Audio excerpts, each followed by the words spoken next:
dito sa may building. You take this area and deploy your men to the reaching point. Well, as you can see, gentlemen, ang building na yan ay nahahati sa 3 floor. As mandated in the Constitution, we are the law enforcement agency, the Special Action Force, to take over the situation because of the chaos and confusion inside the Bureau of Prisons. We will push through with the plan, and I think they will not stop us. So be it. One shot, one kill tayo. Una naming napuntahan ang maximum security compound, home of the hardened criminals and place of the most feared death row. Well, as you can see, ito yung pictures ng mga nabitay through electrocution. At ang pinaka-controversial sa lahat ay this guy. Ha? Napakabata naman ho niyan, pero ang gwapo ha? Si Marcial Ama, better known as Baby Ama. Nakita rin namin ang medium security compound. Minimum security compound. Ang cemetery, forest sa loob, at yung reservation. Nakita rin namin yung iba't ibang relihiyon, mostly dominated din ng Catholics.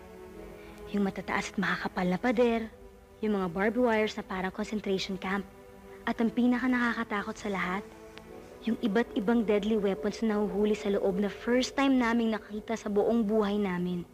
Improvised shotguns, fan knives, Yan, swords, yung mga yan, ang mga grenade na-confiscate launchers. namin sa mga selda. Meron din nga silang mga handguns at mga grenades. Every week may searching, may raids, but still tuloy-tuloy pa rin ang pagpasok nito.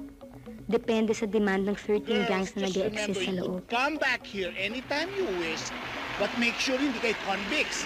Or else doon kayo sa correctional dadalhin dahil alam niyo naman dito, puro hombre, di ba? Ay! May dumarating na galing sa hearing. These are the cream of the crop. These are menacing-looking people. Ito yung mga opposites nyo, ha? O, magtabi kayo. Ayun na yung mga bilang galing sa hearing. Papasok na. O, tabi lang kayo konti, okay? Well, ganyan talaga ang SOP rito. Pag galing kayo sa labas o hearing, kailangan talagang kapkapang kayong mabuti dahil baka may mailusot kayong weapons, gano'n, or illegal. Any volunteers? Baka gusto nyo kayo chance. Ano yan? Wala yan. Tama na yan. Parang gusto mo magsanla ng singsing. Ano ba yan?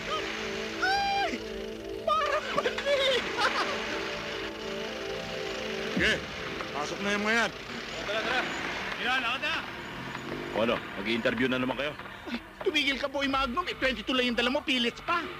Ano tingin nyo sa amin? Animal na galing sa aula? Back to the howla! Dala kayo sa Manila Zoo. Howla, ibalik sa howla! Ano, happy ba kayo? Oh, happy sila. Miss! Ayan! Ikaw nyo!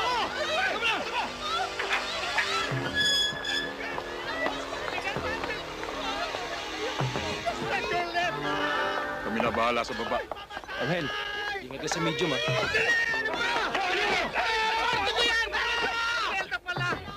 Boy Kamatis, nagwawala na naman. Takpain ko lang! Miss! Makakasalang kita! Anong problema mo? Wala po.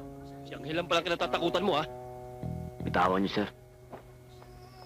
Sige, pasok sa loob. Opo.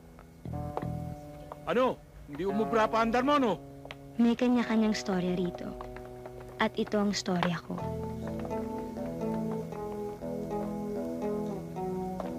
Maamong mukha niya. Malalim ang pagkatao. Pinagkatiwalaan ng pamunuan ng bilibid. At minahal ng kapwa niya bilanggo. Oo, nakakulong siya. Pero kapag kailangan mo siya, walang nakakalam kung nasan siya. Kung kailangan ka niya, hindi ikaw ang maghahanap sa kanya. Dahil ikaw ang hahanapin niya.